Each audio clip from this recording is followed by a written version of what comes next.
बिस्मिल्लाहिर्रहमानिर्रहीम ګرانو ملګرو تاسو ته په لرن انګلیش ان پښتو چینل کې په خیراله او ستړي مشوي ملګرو په دې ویډیو کې به تاسو سره کاغو اوازونه هم راځي خو بهرحال دا به برداشت کوئ ځکه چې دا ویډیو زه خپل کور د چت په سر باندې جوړوم کلاندې زه جوړوم نه بیا ماته ته ماشومان شور کوي خو بهرحال تاسو صرف دومره کوئ چې زمونږ ویډیو لایک کوئ راځئ چې خپل نننی کلاس شروع کو father flower mother more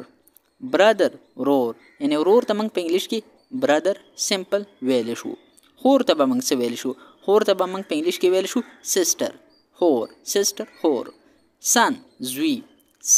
زوی یعنی تاسو کوم زوی هغه ته په انګلیش کې son ویل شي بیا کو چرته تاسو لوري هغه ته په انګلیش کې څه ویل شي daughter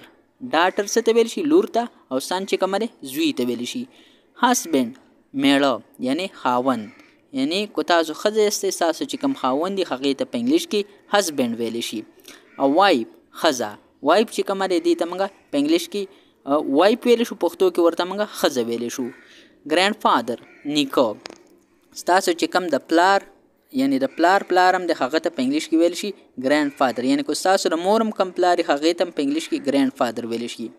بل موږ سره سره ګرانډ مادر یعنی تاسو چې کوم انا ده یعنی تاسو چې کوم نیا ده کو مور د طرف نه کو پلار د طرف نه هغه ته په انګلیش کې ویل شي ګرانډ مادر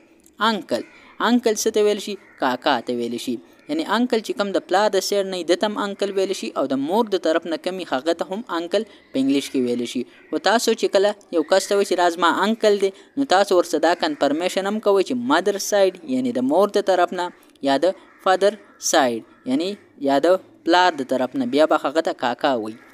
انټ چې کومه ده موږ څه ته ویل شو اوما یعنی د پلار د سیډ نه چې زمونږ کومه تروري هغه ته موږ په انګلیش کې انټ ویل شو یعنی دا څوکي دا تاسو د پلار چې کومه خوري هغه تاسو ترور کیږي نو دې ته په انګلیش کې انټ ویل شو په پښتو کې ورته موږ ترورم ویل شو اوما ورته ویل شو بل موږ سره انټ چې کومه ده موږ ترور ته وي په دا موږ کمی ترور ته وي دا موږ د مور سیډ نه چې کمی یعنی د مدر سایډ نه چې کمی دي ته موږ خاله ویل شو په پښتو کې ورته خاله ویل شو په انګلیش کې ورته انټ ویل شو نیفیو وراره یعنی نیفیو چې کومه ده تاسو کوم وراره هغه ته ویل شي نیس یعنی وريرا بل موږ سره کازن چې کومه ده کو دا موږ سره میلی نو دته به بیا موږ ترزوی وي یعنی کو دا موږ سره نری دته به موږ بیا په پښتو کې ترزوی وي په انګلیش کې به ورته کازن وي بل کازن چې کومه ده کو دا موږ سره چرته فیمیل یعنی خزی نو دته به بیا موږ په انګلیش کې ترلور وي په انګلیش کې بدوانو ته موږ کزن وي خو په پښتو کې ورته موږ چې کوم مینینګ دی هغه بدل لې پدر ان لا چې کومه ده څه ته ویل شي یعنی دا سخر ته ویل شي زه دلته غلط شوم بهرحال دا خواخې ته نه وي دا موږ سخر ته وي یعنی پدر ان لا څه ته وي سخر ته مدر ان لا چې کومه ده څه ته وي خواخې ته تا چې چا لور کړي سن ان لا چې کومه ده موږ زوم ته ویلی وي یعنی مثال خبره تا چې چا لور ور کړي چاله دی لور ور کړي نو هغه چې کومه ده ستا سن ان لا ده په پښتو کې ورته موږ زوم ویل شو ډاټر ان لا چې کومه ده دې ته موږ ګور ویل شو په پښتو کې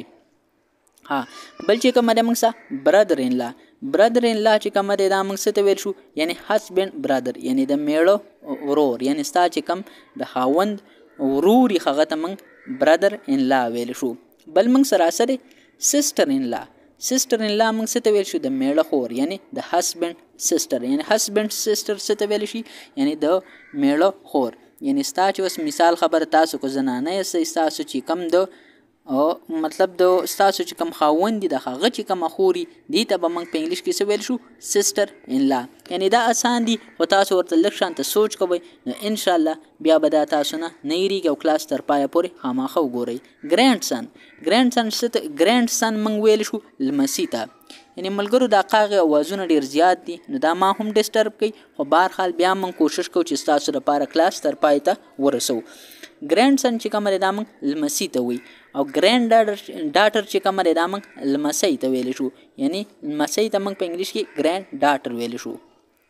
سټیپ فادر څه ته ویل شي او سټیپ مادر څه ته ویل شي یعنی دا خو ما دلته لیکلي دي خو په پښتو کې به تاسو ماته ساده ایکسپلینیشن وکړئ. یعنی په پښتو کې تاسو ماته کله ساده په انګلیش کې هم کولی شئ خو په پښتو کې کو تاسو ماته په کمنټ سیکشن کې د دې ساده ایکسپلینیشن وکړو نو تاسو به دا ډېر غټ کار وکړئ او دا ستاسو لپاره یو ټیسټ شو. بل موږ سراسر سټیپ برادر. سټیپ برادر څه ته ویل شي؟ یعنی دا موږ نیم ورور ته ویل شو. یعنی نیم ورور ته موږ په انګلیش کې څه ویل شو؟ سټیپ برادر. بل موږ سراسر سټیپ سیسټر نیم خور. یعنی سټیپ برادر سیسټر چې کومه دا موږ نیم خور ته وایو، سټیپ برادر چې کومه دا موږ نیم ورور ته ویل شو.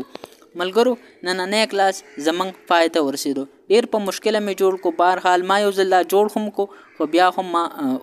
ختم کو ځکه چې مطلب د کاغ اوازونه پکې ډېر زیات راتله. نو بیا ما وویل که زه دا کلاس نن جوړ نه کړم نو بیا هم مطلب ښه خبره نه ده، خو بهرحال ما کوشش وکړو چې ستاسو دپاره مې کلاس جوړ کو. ملګرو نننی کلاس زمونږ پای ته ورسېدو. اوس ماله اجازت راکړئ، انشاءالله تاسو سره به په یو بل نوي کلاس کې ملاقات کیږي. تر هغه وخته پورې ماله اجازت راکړئ. ما په خپلو دعاګانو کې یاد ساتئ او د خپل ځان هم ډېر یاد ساتئ. چېرته چې هم اوسئ خوشحاله، آباد، بریالي، ژوندي او ګړندي اوسئ. او ملګرو که چېرته تاسو د څه ضرورت وي نو تاسو ماته په کمنټ سیکشن کې خامخا کمنټ کولی شئ.